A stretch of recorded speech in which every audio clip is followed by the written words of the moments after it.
नमस्कार दोस्तों, स्वागत है आपका करियर फैक्टम के डेली अपडेट्स में। तो आज हम लोग देख लेते हैं कि कल के डेट में यानी 8 जनवरी को जो एग्ज़ाम बीपीएससी का सीसीई वाला हुआ था, तो सीसीई वाले एग्ज़ाम का आंसर की जारी कर दिया गया है। तो वो आंसर की जो जारी किया गया है वो आपको दो एग्ज़ाम का किया गया है, 2 डेट का। तो 2 डेट का हम लोग देख लेंगे। सबसे पहले नोटिस हम लोग देखेंगे, ये प्रेस नोट। तो प्रेस नोट में क्या कहा गया है कि बिहार लोक सेवा आयोग पटना और दिनांक 8 जनवरी 2025 एकीकृत 70वीं संयुक्त प्रतियोगिता परीक्षा का आयोजन राज्य के 911 परीक्षा केंद्रों पर दिनांक 13/12/2024 को शांतिपूर्ण एवं सफलतापूर्वक संपन्न किया गया। बापू परीक्षा परिसर केंद्र की पुनर्परीक्षा दिनांक 4/1/2025 को 22 परीक्षा केंद्रों पर शांतिपूर्ण एवं सफलतापूर्वक संपन्न की गई है। दोनों प्रश्न पत्रों की अंतिम आंसर की प्रदर्शित किए हुए अभ्यर्थियों से दावा आपत्ति की मांग 16 जनवरी 2025 तक की गई है। विषय विशेषज्ञों की समिति द्वारा अभ्यर्थियों के दावा आपत्ति के निष्पादन के बाद निर्धारित प्रतिक्रिया अनुसार अंतिम आदर्श कुंजी प्रदर्शित की जाएगी। ठीक है, तो लास्ट में जो फाइनल आंसर की भी दिया जाएगा, इसमें ऐसा लिखा है। नोट लिखा गया है, नोट प्रश्न डिलीट होने की स्थिति में उक्त प्रश्न के लिए निर्धारित अंक सभी अभ्यर्थियों को दिया जाता है। तो देखिए, इसमें भी बहुत तरह की बातें हैं। तो हम लोग सबसे पहले चर्चा करेंगे कि कौन कौन से प्रश्न डिलीट हुए हैं। ठीक है, तो जो 13 को एग्जाम हुए थे, 13 वाले डेट में जो एग्जाम हुए थे उसमें किसी भी प्रश्न को डिलीट नहीं किया गया। उसमें आयोग ने अभी तक फाइनल आंसर की तो अभी जारी नहीं हुआ, लेकिन अभी तक का जो आंसर की में जारी हुआ है उसमें कोई भी प्रश्न डिलीट नहीं किया गया। बाकी रहा 4 जनवरी को जो हुआ एग्जाम, तो उसमें 3 प्रश्नों को डिलीट किया गया और क्रमशः हम लोग देखेंगे कि 3 प्रश्न कौन कौन से हैं। तो एक प्रश्न तो जाहिर है, ये कर्क रेखा किस राज्य से होकर गुजरती है, और इसमें बिहार है, उड़ीसा है, उत्तर प्रदेश है और मेघालय। तो इसमें किसी से नहीं गुजरती है। तो आयोग का इसमें सिंपल सा स्पष्टीकरण ये है कि 2000 ईस्वी से पहले आप देख सकते हैं, इसमें मैं दिखा सकता हूँ आपको कि देख लीजिए कि सेट वाइज दिया गया है, किस सेट में क्वेश्चन संख्या क्या है।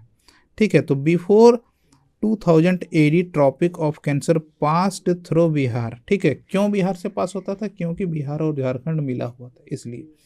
Now it is through Jharkhand, none of the options are correct, so the question is deleted. ठीक है, इस कारण से क्वेश्चन को डिलीट किया गया। अगला क्वेश्चन हम लोग देखेंगे, दूसरा क्वेश्चन। तो दूसरा क्वेश्चन है कि उत्तर प्रदेश में हिमरेखा की औसत ऊंचाई क्या है? तो उत्तर प्रदेश में हिमरेखा की औसत ऊंचाई कुछ हो ही नहीं सकती, क्योंकि उत्तर प्रदेश में बर्फबारी होगी तभी तो हिमरेखा की औसत ऊंचाई होगी। तो इसके बारे में क्या जो डिक्लेरेशन दिया गया है, देखिए इसके बारे में दिया गया है, there is no snowfall in Uttar Pradesh. Uttar Pradesh में कोई स्नोफॉल नहीं होता है।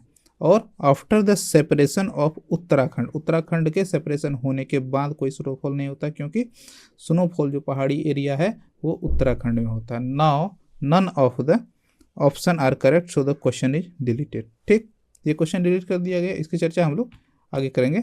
तीसरा क्वेश्चन हम लोग देख लेते हैं। तीसरा क्वेश्चन क्या है कि 2023, तीसरा क्वेश्चन हम लोग देख लेते हैं कि एक सेकंड, तीसरा क्वेश्चन में हम लोग देख पा रहे हैं कि इसमें जो कहा गया है कि 2023 की जनगणना, यानी 2023 की जनगणना के अनुसार किस भारतीय राज्य की साक्षरता दर सबसे अधिक है? तो ये साक्षरता दर जो सबसे अधिक है, तो ऐसे देखिए 2011 की जनगणना के अनुसार माना तो केरल की सबसे अधिक है, लेकिन 2023 में कोई सेंसस ही नहीं हुआ है। कोई जनगणना होगी तभी तो उसके अनुसार से आप जो क्वेश्चन पूछ रहे हैं, तो उसमें हम लोग देखेंगे जो डिक्लेरेशन दिया गया है कि there was no census held in 2023, the figures released 2023 are only estimates and can not be called census. ठीक है, एक एस्टिमेट था जो कि केंद्र सरकार ने भी के आकलन में भी आया था, और प्रत्येक राज्य अपना अपना आकलन करते रहती है, तो इसके आकलन में आया था। ठीक है, तो census of 2021 was not held because of Covid and is now likely in 2025। None of the option are correct, so the question is deleted. ठीक है, तो 2011 के बाद से पूरे देश में यानी भारत देश में केंद्रीकृत स्तर पे कोई सेंसस रिलीज नहीं किया गया। सेंसस हुआ ही नहीं तो रिलीज क्या किया जाएगा।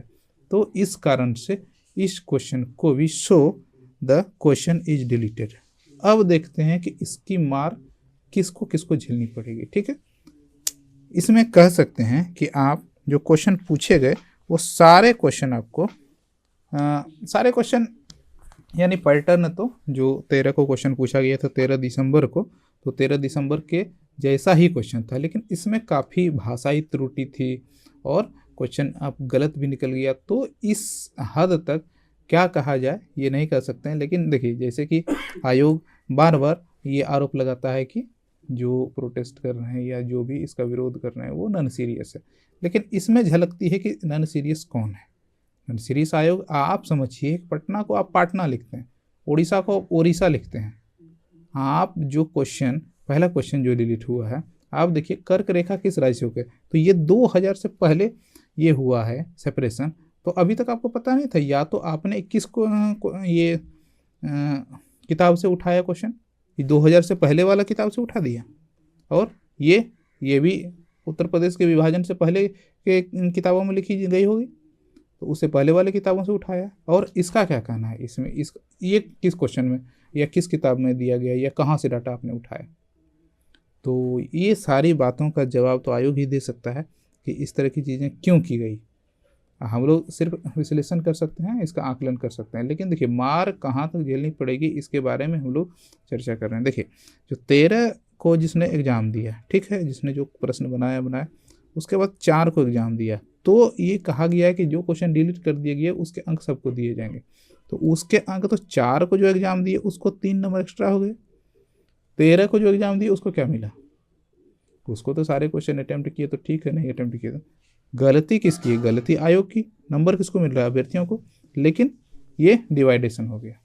तो इसमें कहाँ तक क्या होना या नहीं होना है, तो इसके बारे में आगे देखेंगे। फाइनल आंसर की जारी होने के बाद कुछ ना कुछ अगर स्पष्टीकरण आता है तो ठीक है, नहीं आता है तो फिर अपना अनुमान अभ्यर्थी खुद लगा सकते हैं। तो अभी तक का अपडेट यही था, मिलते हैं किसी नए अपडेट में, तब तक के लिए नमस्कार।